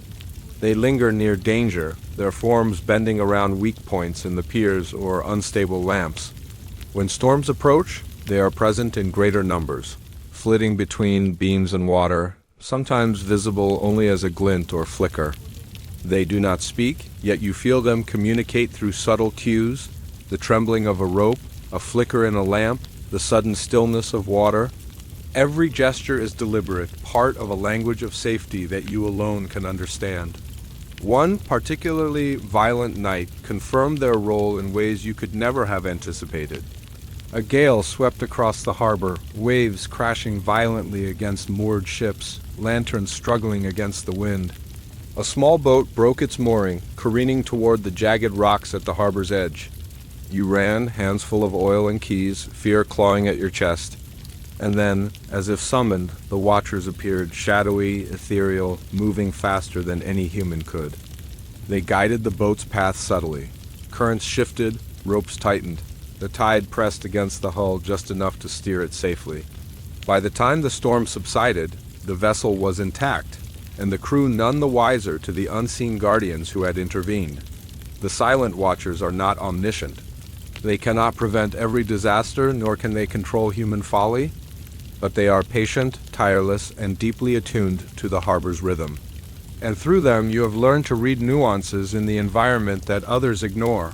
The subtle rise in tide before a storm, the unusual rustle of wind through sails, the faint vibrations of water signaling the approach of a ship. With the watchers you do not walk alone. The harbor itself has become your ally. There are nights, however, when the watchers disappear. Fog, storms, or the odd silence that blankets the docks can hide them completely. During those times, you feel the weight of responsibility more acutely. Every lamp must be tended meticulously, every rope checked and secured, every step measured against the unseen dangers. And when dawn finally comes and the harbor awakens, you feel a mix of relief and melancholy, knowing that for hours, you walked alone while the silent watchers watched from afar, invisible but ever present. Their existence has changed you. You move with a heightened awareness, attuned not only to the lamps and the tides, but also to the subtle signals of the unseen. You speak to them quietly, not expecting a reply, but as a form of acknowledgement. I see you. I understand. I will do my duty, and in this ritual, the harbor feels more alive than it does to anyone else. More intimate, more fragile, and yet more enduring. You often wonder about their origins. Are they spirits of sailors lost to the sea? Are they manifestations of the harbor's own consciousness? Or are they something older, primordial, a reminder that the world is inhabited by forces we cannot fully perceive or control? You do not know, and perhaps it is better that way. Mystery gives weight to your work, keeps you vigilant, and reminds you that the harbor is a realm of hidden depth, both literal and metaphysical. When the night ends and dawn breaks, the watchers fade, the lamps are extinguished, and the harbor resumes its daytime rhythm. You store your oil, hang your keys, and walk away, carrying the memory of their silent presence. They may disappear for hours or days, but you know they are always there, watching, guiding, and ensuring that the harbor remains alive, safe, and whole. And in this knowledge you find purpose. Not for recognition, not for reward, but for the understanding that your labor connects you to something far greater than yourself. The silent watchers, the lamps, the water, the ships all are threads in a tapestry of survival and vigilance, and you are an indispensable part of it. Night after night, flame after flame, shadow after shadow, you continue your watch, knowing that the harbor's secrets, its dangers, and its guardians all converge in your hands. There is a story told in hushed tones among the sailors, whispered when lanterns are low and the wind carries a chill through the rigging, the tale of a ghost ship that drifts silently through the harbor at midnight. Most dismiss it as superstition, a sailor's tale to frighten the inexperienced. But you, having walked the piers for years, know better. You have seen its outline more than once, glimpsed it in the corner of your vision, heard the faint scrape of its hull against the water, and sensed the weight of unseen eyes on your back. It began on a night thick with fog, the kind that blurs the edges of reality. Lamps flickered along the piers, casting trembling golden circles on the water. You had made your rounds, trimming wicks and pouring oil, each flame steady and bright despite the oppressive damp. As you walked near the outer pier, a strange chill swept across your spine, accompanied by a faint groan of timber and the subtle creak of a vessel that should not have been there. At first, you thought it was a small boat displaced by the tide, but the shape was too large, too symmetrical, too deliberate. And there, barely visible in the thick mist, was the outline of a ship, sails tattered and black against the fog, hull gliding silently as if detached from water itself. The lamps along the pier reflected off its polished yet ghostly surface, creating a spectral double of the vessel on the undulating waves. You stopped, lantern held high, heart hammering, aware that the harbor had never felt so alive and so dangerous at once. The ghost ship moved with purpose, yet no crew could be seen. Sometimes a shadow flickered across the deck, too brief to identify, too deliberate to dismiss as imagination. The air grew colder, sharper, carrying the faint scent of brine and old tar, of decay and salt preserved in time. You felt the undeniable sense that the ship was aware of your presence, that it watched your movements as you circled the piers, tending lamps, keeping your distance, and yet maintaining vigilance. You have learned that the harbor rewards caution and punishes arrogance. That night was no exception. Every step, every gesture, every lamp lit or adjusted could mean the difference between witnessing history and becoming part of it.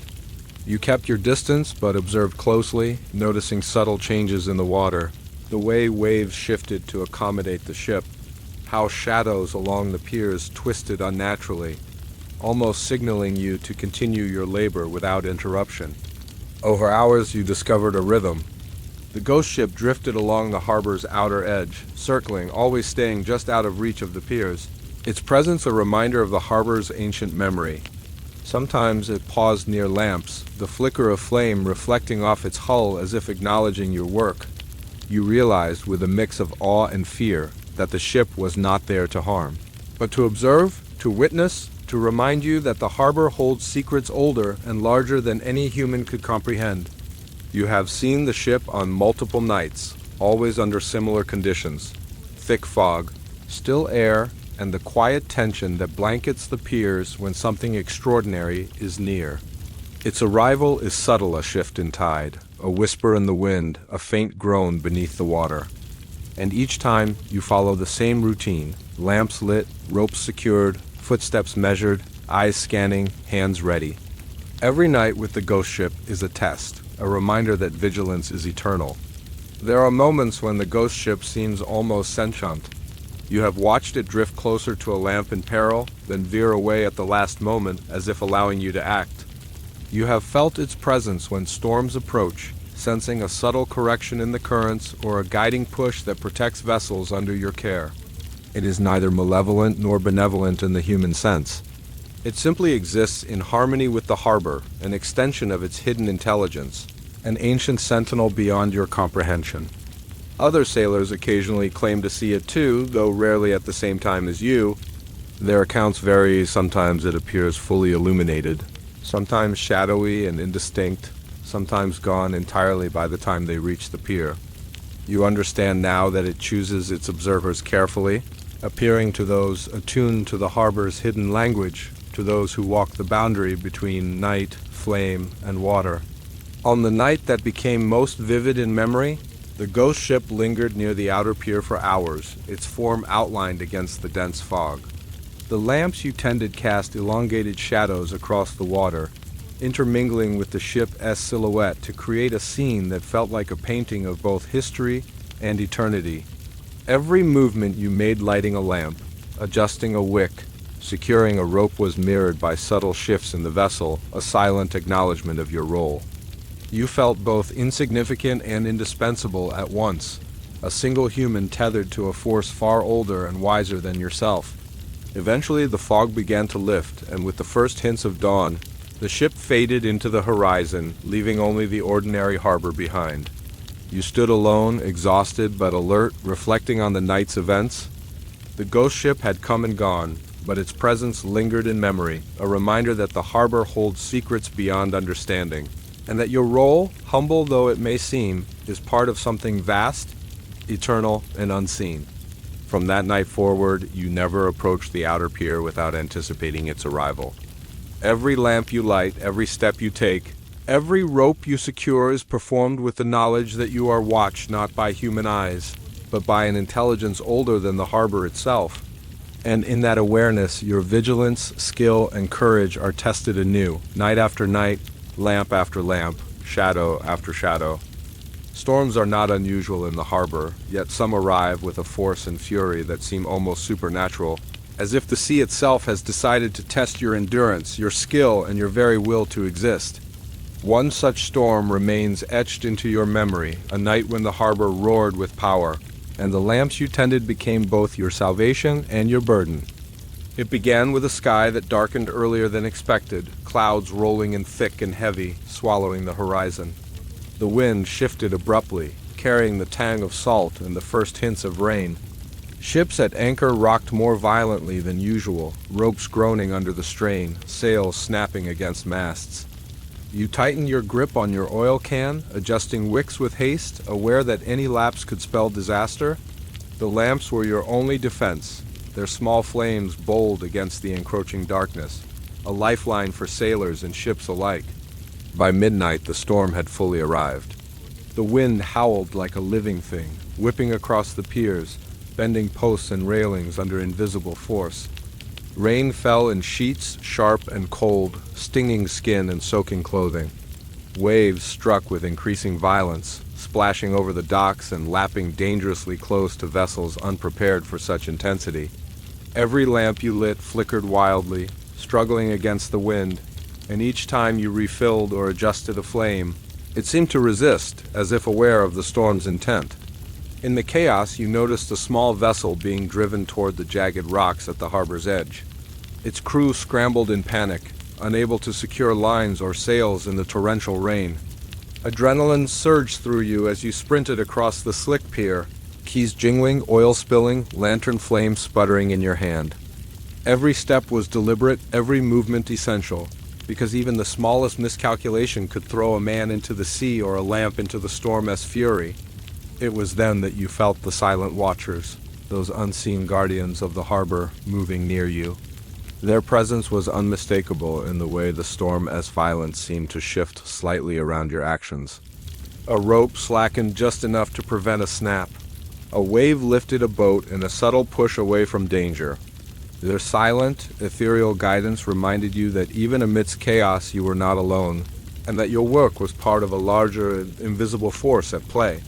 The night stretched endlessly. You climbed the outer pier, relighting lamps that had been extinguished by sudden gusts, securing ropes on ships tossed like toys by the waves, guiding sailors whose hands and eyes were as weary as your own. Each lamp became a beacon not only for humans but for the very harbor itself, affirming its boundaries, asserting order against the storm's assault. You felt as if the lamps were extensions of your own resolve, glowing with the same determination, refusing to falter despite the relentless wind and rain. At the height of the storm, a rogue wave crashed over the pier, sweeping a lantern from its post and threatening to carry it into the abyss. Instinctively, you lunged, catching the lamp by its handle just before it disappeared into the water. The sudden proximity to disaster reminded you that the harbor is not forgiving, that every night carries risk, and that your role as lamplighter is a delicate balance between courage and precision. Hours seemed to pass in moments. The storm tested every muscle, every decision, every ounce of focus you possessed. Yet through it all, the harbor endured, ships remained afloat, and lamps continued to burn flames dancing defiantly against the night's violence. The storm was more than a meteorological event. It was a crucible, a test of resilience, and an affirmation of your skill, patience, and unwavering commitment. As dawn approached, the storm finally relented. The wind dropped to a whisper, waves slacked, and the rain softened to a fine mist. The harbor, though battered and wet, remained intact. Every lamp that could be salvaged had been saved, every rope secured, every vessel guided to safety. You stood on the pier, drenched, exhausted, and exhilarated, feeling the weight of the night settle deep into your bones. The storm left traces, as all great storms do: shattered ropes, splintered wood, debris scattered across the piers, and a lingering scent of salt and rain in the air. But it also left a deeper impression. You realized that the harbor was more than wood, water, and ships. It was a living, breathing entity, demanding attention, respect, and courage. And your lamps, your labor, and your vigilance were part of the very survival of this ancient, turbulent place. In the weeks that followed, sailors recounted the storm, praising the mysterious lights that had guided them through the darkness, unaware that it was your hands, steady and deliberate, that had made their survival possible. The silent watchers, too, seemed to linger longer in the piers, their ethereal forms more visible in early morning mist, as if acknowledging the trials you had endured. That night changed everything. It deepened your understanding of the harbor, of storms, and of the fragile, intricate network of lights, shadows, and unseen forces that govern life along the piers. You recognized the stakes, the responsibilities, and the immense trust placed upon you. You also understood the truth of your own mortality and the enduring power of patience, precision, and unwavering attention. The lamps, once simple tools, became symbols of endurance, courage, and defiance against the forces of nature. They were not merely guides for ships. They were beacons of human determination, mirrors of your own steadfastness, and threads that connected you to the harbor, the silent watchers, and the countless lives that relied on your vigilance. As the sun rose, illuminating the wet docks and battered vessels, you extinguished the lamps one by one, stored the oil, and hung your keys. The storm had passed, leaving the harbor scarred yet resilient, and you, lamplighter, stood in quiet reflection, knowing that the night's trials had forged a deeper bond between yourself and the harbor, a bond defined by light, shadow, and the relentless rhythm of duty. The harbor is full of stories, but none are whispered more cautiously than the tale of the old lighthouse perched at the far edge of the docks. Unlike the modern beacons, its structure was ancient, built from dark, weathered stone and standing stubborn against wind, rain, and tide. Sailors spoke of its strange light, one that sometimes flickered without reason, casting shadows that seemed too long, too deliberate. You, as lamplighter, had been near it many times, tending lamps along the pier, but had never dared enter until one night the storm from the previous tale forced your hand. That evening, a thick fog rolled in, heavier than any you had seen in years. The harbor was silent, the usual creaks and groans of wood swallowed by the dense mist. The wind carried an unusual chill, and even the lamps along the pier flickered nervously, as if aware of something amiss. From the water, a faint glow emanated from the lighthouse one you did not recognize. Normally, it remained dark at this hour, its flame extinguished until sunrise. But tonight, the beacon pulsed softly, rhythmically, like a heartbeat echoing across the water. Compelled by duty and curiosity, you made your way to the lighthouse. Every step along the slick pier was cautious. Each lamp you passed demanded attention. Each rope required a quick check. The air grew colder as you approached the base of the lighthouse, and the sound of water striking the pilings became a low, persistent hum, almost musical. The door was old, splintered, yet it swung open with ease, as though inviting you in. Inside, the lighthouse was darker than expected. A narrow spiral staircase climbed upward, its steps worn smooth by decades of footfalls. You carried a lantern, its flame steady, though its reflection danced across the stone walls in long, quivering shadows. Each step felt heavier than the last, the air thick with the scent of salt, old oil, and something indefinably ancient. The higher you climbed, the more you felt the presence of the harbor beyond, the silent watchers. The waves, the wind all seemed to converge in this single, tall structure. At the top, the lantern room revealed itself, circular and open to the foggy night outside. And there, at the center, was the source of the mysterious glow, an ancient lamp far larger than any you had ever tended, its flame burning with a strange, unsteady brilliance. It pulsed almost like a living thing, casting enormous, dancing shadows across the lighthouse walls. You approached cautiously, studying the flame. Unlike ordinary oil lamps, this one seemed to respond to your presence, its light growing stronger as you moved closer, as if acknowledging your vigilance. It was then you noticed inscriptions etched into the stone floor around the lamp. Faded and worn, they were in a language you could not read. Symbols twisting and curling in patterns that seemed both random and deliberate. The more you stared, the more the symbols appeared to shift, almost alive, forming lines and shapes that hinted at instructions, warnings, or perhaps a story. You realized that this lighthouse was more than a simple beacon, it was a repository of knowledge. A guardian of the harbor's secrets, and you, Lamplighter, had stumbled into its heart. Suddenly, the flame flickered violently, casting enormous shadows that seemed to animate the room. Shapes of sailors long gone appeared, their forms drifting along the walls, moving as if tending invisible ships, adjusting unseen ropes or guiding vessels through invisible storms. The effect was surreal, terrifying, and awe-inspiring. You felt the weight of centuries of labor, vigilance, and devotion compressed into a single moment, and understood that you were witnessing the cumulative memory of every harbor keeper who had come before you.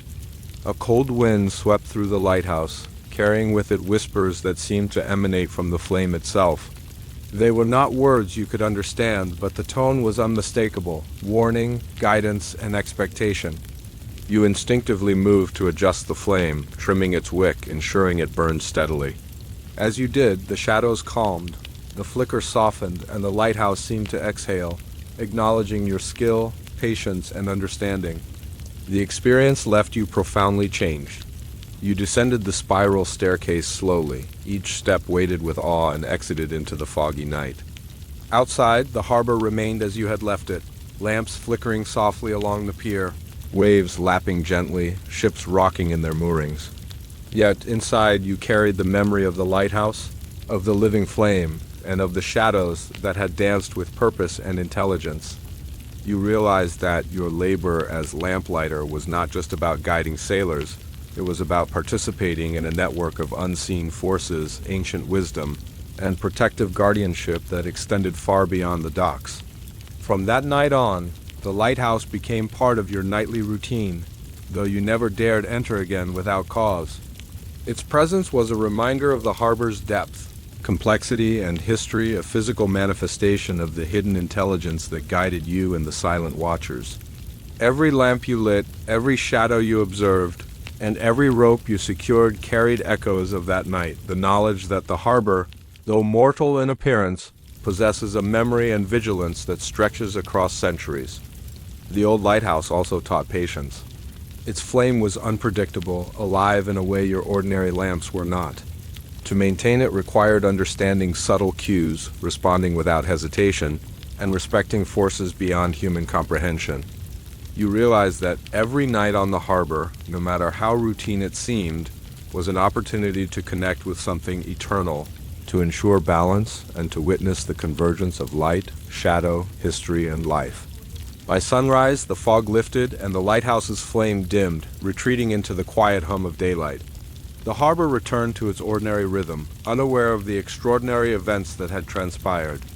You extinguished the lamps along the piers, hung your keys, and reflected quietly.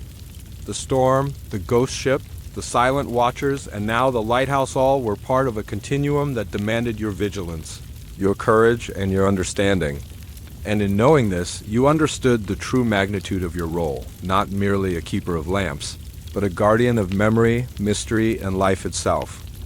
There comes a night in every lamplighter's life when the harbor reveals not just its challenges, its mysteries, or its dangers, but its legacy. This is the night when you realize that your labor, your vigilance, your devotion, and even your solitude are not fleeting acts. They are threads woven into the fabric of something eternal. The harbor is not just a place of commerce or transit. It is a repository of memory, history, and life, and you, lamplighter, are its heartbeat. It began on a calm evening, deceptive in its tranquility. The lamps burned steadily along the piers, reflecting off the still water, each flame a perfect golden orb in the encroaching darkness. Ships bobbed gently, anchored safely, crews engaged in mundane nighttime tasks. The wind carried only a whisper of salt, the fog hesitant and thin. Yet you felt the quiet, insistent tug that signaled a night unlike any other. You made your rounds with practiced ease, oil can in hand, wicks trimmed, lamps adjusted. Yet each flame seemed more alive than usual, flickering with a subtle intelligence. Shadows danced in corners you knew well, twisting in ways that suggested life. The silent watchers moved unseen, their presence felt rather than seen, guiding, protecting, and observing. The ghost ship had returned, though only in whispers along the edge of your vision, a spectral reminder of centuries past. And the old lighthouse, perched at the far edge of the docks, glowed faintly, its ancient flame pulsing with a heartbeat all its own. It was in this convergence, the lamps, the shadows, the watchers, the ghost ship, the lighthouse, that you understood something profound. The harbor is alive, not metaphorically, but literally, sustained by cycles of light, vigilance, and human devotion. Every lamp you lit over the years was not merely for guiding sailors. It was for preserving the harbor's memory, maintaining its balance, and honoring the lives that had passed through its waters. The night deepened, and with it a crescendo of unseen activity. Waves lapped with rhythmic intensity, as if the harbor itself were breathing. Shadows elongated across the docks, coalescing into forms both familiar and alien, sailors of centuries past, figures from storms long forgotten, children who had once run along the piers, now appearing as whispers of memory. You walked among them, lantern held high, not afraid, but aware of your role as mediator between the living, the dead, and the eternal life of the harbor itself. Then came a moment that seemed to slow time. From the lighthouse, the flame flared brighter than ever, illuminating the entire harbor in a golden glow that was both blinding and comforting. The ghost ship drifted closer, its hull glinting in reflection, shadows along its deck dancing with the rhythm of the lamps. The silent watchers appeared more clearly, their forms now unmistakable, tall, shimmering. Guardians whose eyes seemed to hold centuries of wisdom and vigilance. And in the midst of it all, you felt the pulse of the harbor, not in water or wind, but in the very ground beneath your feet, the lamp in your hand, and the flame that refused to falter. In that moment, you understood the culmination of your life's work. Every night you had walked these piers, tending lamps, braving storms, navigating fog, and confronting the unknown had prepared you for this convergence. The harbor recognized your devotion, your courage, and your understanding of its secret language. It acknowledged that you were more than a mere lamplighter. You were a custodian of its memory, a guardian of its secrets, and a participant in a continuum that stretched beyond human comprehension. The wind carried a sound, subtle yet unmistakable, a symphony of whispers. creeks, water, and flame coalescing into a chorus that seemed to speak directly to you. You could not decipher words, yet you understood the meaning. You have preserved us. You have honored the balance. You are remembered. A calm fell over the harbor. The ghost ship receded into the mist, the watchers retreated to the periphery, and the lighthouse's flame dimmed to its quiet, steady glow. The lamps along the piers remained steadfast, their light a mirror of your own persistence and dedication. The harbor had survived yet another night, but this time it felt as if it had acknowledged you, as if it had spoken not in whispers but in a profound, invisible recognition. You stood on the pier, lantern still in hand, feeling the weight and the significance of your role more acutely than ever before. You realized that this legacy, your labor, your vigilance, and your communion with the harbor would continue beyond your own life. Lamps would be lit by others who came after you, the silent watchers would endure, the ghost ship would return, and the lighthouse would pulse its ancient flame, a timeless testament to the delicate balance of vigilance and life. As dawn broke, spilling pale light across the water, the harbor resumed its ordinary appearance. Ships prepared for departure, sailors began their routines, and the world seemed mundane once more. But you knew the truth, and that knowledge was yours alone, beneath the ordinary surfaces, beneath the noise and commerce, beneath the waves and the wind. The harbor lived, breathed, remembered, and endured because of those who tended its lamps and respected its secrets. You extinguished your lantern at last, hung your keys, and took a moment to gaze across the piers. The waves shimmered in the morning light, the distant lighthouse glowed faintly, and the harbor, though quiet, seemed aware. Your heart swelled with a quiet pride, not for recognition or reward, but for understanding your place within this vast living system. You were more than a lamplighter. You were a witness, a guardian, and an eternal thread in the fabric of the harbor's memory. And as you walked away, leaving the piers and the lamps behind, you understood that the legacy of light was not just yours, it was the legacy of every hand that had held a flame, every step taken on the weathered wood, and every act of vigilance that ensured life, memory, and history endured. The harbor would continue, storms would come, shadows would dance, and lamps would burn. And somewhere, in the heartbeat of water and flame, your own contribution would echo forever. The night was over, yet its memory would remain eternal, a testament to duty, courage, and the quiet, enduring power of light in the darkness.